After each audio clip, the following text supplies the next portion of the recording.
Hey guys, today I want to talk briefly about being successful in entrepreneurship when I return on the Eric McNeil Be Free Show. Black men and white men, Jews and Gentiles, Protestants and Catholics will be able to join hands and sing in the words of the old Negro spiritual, free at last, free at last, thank God Almighty, we are free at last. Hey guys, welcome to my channel. If this is your first time joining us, you have discovered the Eric McNeil Be Free Show, where we talk about being financially independent, responsible for self, enjoying life, and empowering others free. So today, I want to discuss entrepreneurship. And for most of my career, I've been an entrepreneur. So some people say I'm like a serial entrepreneur, but that's what I've done most of my career. And I just want to talk about how you become a successful entrepreneur, because that's more important now than ever with the state of world affairs and what we see coming and what we just went through with the pandemic and the whole economy. We know that it behooves us to be able to support yourself. And so I just want to talk briefly about my entrepreneurship journey a little bit. And I'll go more into detail in future videos, but I just want to touch, I just want to touch on the subject briefly. Now, in my opinion, part of being a successful entrepreneur is that you're going to have confidence in yourself. And I'm looking here. Hey Kitty, the little dog, is distracting me. So she's become my new best friend now, since her owners are away and I've been feeding her. So now she's my new best friend.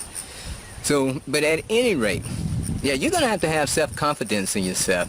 And I have to give thanks, for being born in the family that I was born in. I'm the youngest of 9 children. And so I had some great examples and people that went before me, and, great parents. I thank God for my family, my mother, my father, for setting an example of, what you need to be, and to just give me confidence to accomplish things that I see so many other people having problems with. I mean, as a child, I was diagnosed as having a learning disability, so it was my parents who gave me the confidence to get over that, so that it wouldn't be a problem affecting my entire life. So, and if it's nothing else, I want you to understand that if you're going to be successful, and this doesn't just apply to entrepreneurship, but it's being successful at anything that, whether it's entrepreneurship or whether it's on the job, you have to have a certain degree of confidence in yourself. And, when I say confidence, it doesn't mean that, you just have this attitude that's, I'm better than somebody else attitude, but you just, are comfortable with what you can offer, what you bring to the table. So for much of my life, I've just had an extraordinary confidence in my ability to learn. Like when I was young, a lot younger, I used to get excited and at these various degrees and people's positions and stuff like that. At one time, that impressed me. But I see, oh, they got a degree from Harvard, Yale, Princeton, Oxford, Carnegie Mellon, MIT, or what have you. That used to impress me. But when I started working with these individuals, I saw that they were no different than me, right? They had this degree, they may have had this position, but when I started working with them, I could see that I was just as intelligent as they were, and I was just as capable as they were. So at this point in my life, those degrees don't really impress me, right? It's what's behind that degree, what's behind that person that I may be impressed with. But somebody just having a degree from this big school or this Ivy League institution, it just really doesn't impress me, because I've worked with so many of these people and had to solve problems for many of these people. So what I'm telling you is that you're going to have to be confident in yourself and what you bring to the table. And you're going to have to be good at what you do. That's a given.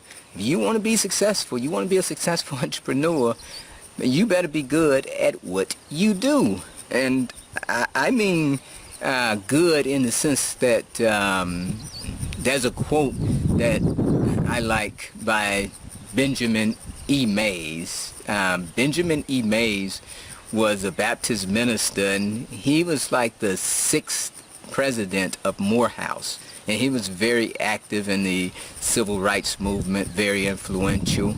But he has a quote that says, "Whatever you do, do it so well that no man living, no man dead, or no man yet to be born could do it any better." And I've kind of lived my life by that quote. I mean, I heard that quote many years ago, and I've always tried to live my life by that. So when I undertake something, when I get involved with something, when I go to learn something, that quote is always in my mind. Do what you do so well that no man living, no man dead, or no man yet born could do it any better. And that's what I live my life by. And so that's what you have to do. If you're going to be a successful entrepreneur, successful in business, successful, then you have to be very good at what you do. There's no getting around that. You know, so many people like to jump into things because they see, oh, this person made a lot of money over there, maybe I should do it. So they just keep copying, and they don't realize that you can pretty much make money in anything that you're good at, and you can lose money in things that you're not good at. You know, you see a person making a lot of money over there, and you say, oh, I'm gonna go over there and I'm gonna do that because there's a lot of money to be made. Well, there's also a lot of money to be lost in it as well. So you have to be very good and just have that confidence. When I got, I think not my first business, but maybe my first business after I graduated from college. I'll say that this was I started a network computing company where I design, maintain, and was troubleshooting computer networks from small companies to very big companies, international companies. And I specialized in Microsoft Windows NT networks. I was one of the very first Microsoft certified systems engineers, Microsoft certified instructor. And so my company specialized in Microsoft networks, and I also specialized in a technology called network computing technology. And it's kind of changed a little bit today, but it's still the same concept. You have companies like Citrix and VMware. I specialized in that at one time, and so that, you know, that's a long story I'll tell, you know, at some date in the future.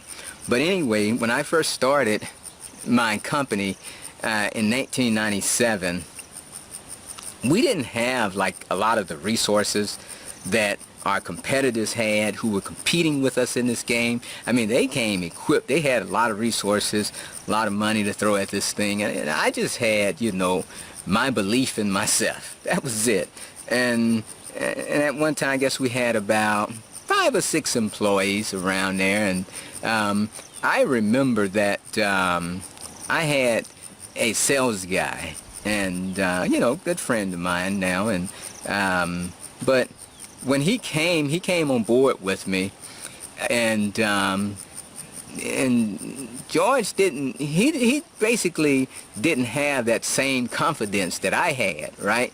Like, I had confidence like up to here, and George was like, Meg, I don't know if we can compete with these guys. Some of these guys, you know, we go into various meetings and, you know, we go out and try to win contracts. And George, you know, and George was coming from a standpoint that, you know, before he had all these good resources, and now it was like he was starting from, you know, this, you know, almost like an inferiority complex. And, you know, I could remember us, we had an office in Norcross, Georgia, which is like north of Atlanta. And so when I first got started, I purchased this phone system, a phone PBX for the office, and I didn't have a lot of money to throw at this thing, so I had to purchase it, you know, a very inexpensive, cheap used phone system, secondhand, that I found on Craigslist. And so that, you know, we could kind of give some type of a professional image and do things like conference calls and transfer various calls around. And so the phone system would actually go off every time it got real cold. So during the winter season and it get real cold, the phone system just cut off when it got real cold. And it took me a long time to figure out why the phone system was just cutting off for no reason, and I finally discovered that it was when the temperature dropped to a certain point, the phone system just stopped working. And George was with me, working for me at that point. And I remember George would be on the phone trying to do his sales calls and talking to people, talking to various customers, and then he would be talking and the phone system just poof, cut off in the middle of the conversation. You hear George back there cursing, God, the blank, blank, blank. Hey, we can't do this, man. We don't have the right equipment. We don't have this and we don't have that. And I just started laughing. I'd be like, George, you know, trust me, you'll be okay. We gonna be okay. Man, but we can't compete, and, you know, and so finally I had to put like a little small little space heater back in the room where the phone system was, where it was actually installed in the closet. I put a little space heater so that that heater would just stay on it when it's like real cold.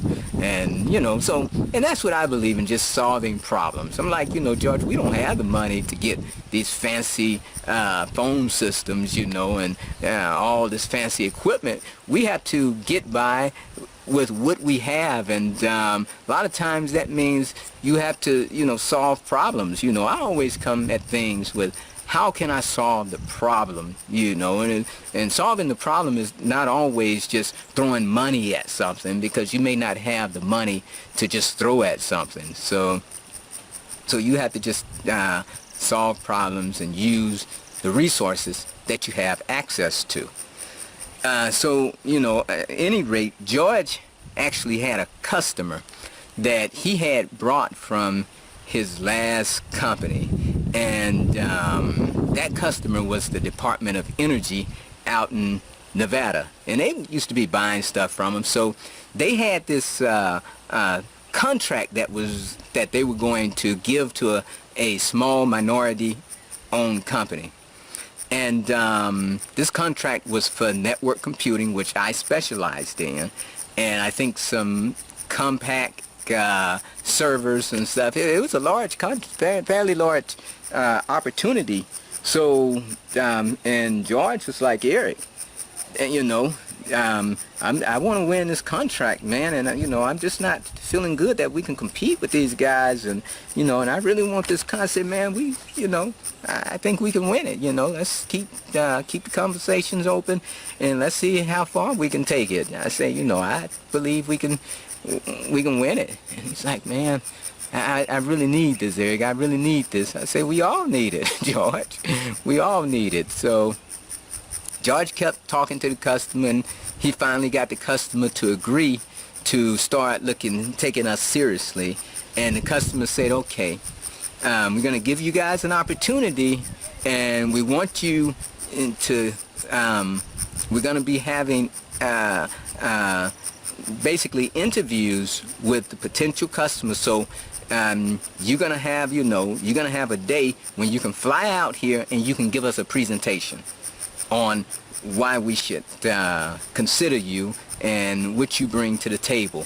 So this was a big opportunity. So I flew myself, George, and my other senior salesperson out. And, again, we were just barely getting by.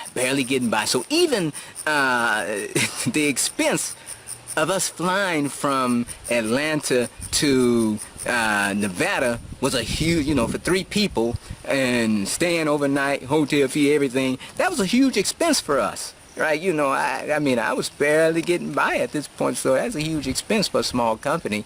But anyway, I had to give this presentation on network computing, so I had to take equipment. Now, at this point, we did not have laptops. So, but I needed like 2 computers and a couple big monitors, couple monitors. And I had these huge, heavy monitors already in in my lab at the office. So, and these things must have weighed about, I don't know, 40 pounds a piece, 21-inch monitors, old big monitors. And then I had full-size computers, as fairly large computers. And I needed to take those computers to Nevada with me to set them up and into a little network and do my presentation. And at this point, this was before the 911 went down. So at this point, you could pretty much take anything through the airport, put it on a plane, fly it, right? So when we decided to go do this presentation and take the Department of Energy up on its offer, then I remember us going through the airport with all this heavy equipment. I mean, that equipment was, people was looking at us like, man, I know y'all ain't flying all this stuff on the planes, big stuff.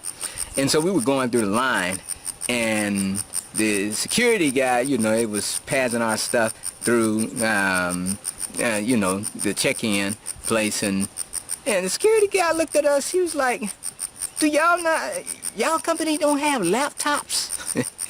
And they started laughing because I'm right there with them, and not realizing that, I'm the owner. But they started, the sales guy started laughing. He was like, "Man, our boss cheap. He ain't getting no laptops." And I was like, "Yeah, man, our boss is cheap. Cheap. Man, he ain't gonna get no laptops, so we got to deal with this." And they were just laughing, and the security guy was shaking his head like, "Man, y'all need to convince y'all boss to get y'all some laptops." I was like, yeah, we gonna try. And so we flew on to Nevada. I guess it's called, it's been so long, I think that area where they were is called Yucca Mountain. Like, they have this area in Nevada where the Department of Energy, they, I guess, bury like this nuclear waste and all that kind of stuff in. And they call it Yucca Mountain. So we had to give the presentation to them, and on the day that we arrived in the presentation, it was okay. So it was 3 from my company, myself and the 2 senior sales guys, and then it was about 5 people from the Department of Energy who was responsible for this acquisition, and they wanted to hear our presentation.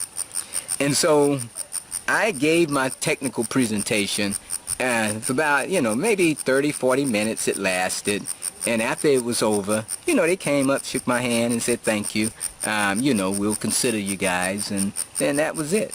And that same day, we had flew back because we had came the previous day, spent the night, and so we can be at the Department of Energy early that morning. So we flew back that same day, and George was very quiet. He wasn't like, Eric, I think we got this, or Eric, he was just quiet. And the whole time back, we flew back. And that evening, as I was driving home, I got a call from George, and George was on his way home, and George say, "Eric," he said, "Man, I want to tell you something." I said, "What?" I said, "What's going on, George?" He said, "Man, I'm gonna tell you, he said, "Man, I'm near about in tears right now." I said, "Why? What's wrong?" He said, when you finish your presentation, he said the director, I can't remember the guy's name, but he said the director, he called me over to the side. And he said, George. And he said, I've been doing this for a long time. He said, and I've seen a lot of presentations. He said, but your guy Eric, the presentation he just gave, he said, that had to be the best presentation I've ever seen in my life. He said, that guy knows what he's talking about. And George was like, man, Eric, you don't know how good that made me feel. He said, man, and I just thought, I've been thinking going home and about everything that you've been telling us about just having confidence in ourselves and believing that we can compete with these guys, even though we don't have all the same resources and all the money like these guys. He said, that really hit home with me, what you've been telling us, man. And he said, man, I'm feeling real good, right about now. I say, George, you're right.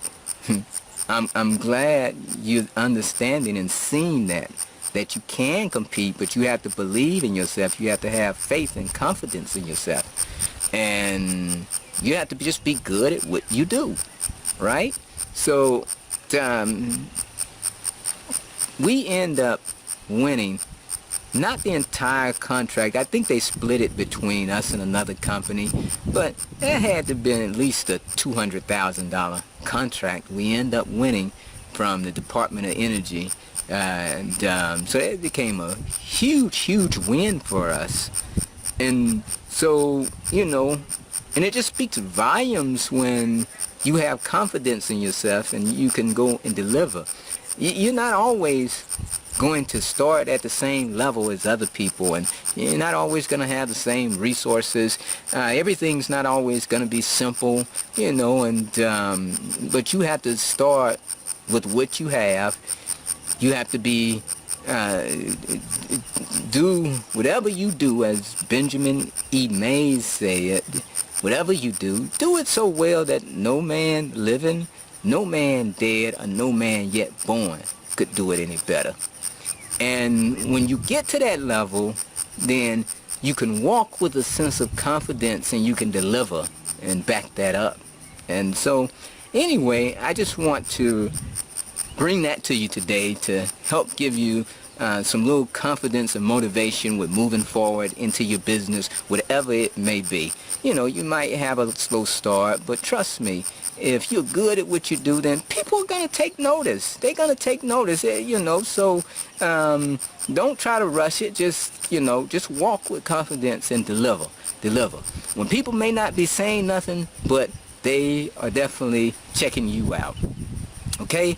So anyway, as always, guys, if you like what we're talking about, go ahead, hit that subscribe button, like, share, comment. Let me know your experience with, entrepreneurship, with being successful, having confidence in yourself. I like to hear your feedback. And as always, until the next time, hoorah, ahuru. Now be free.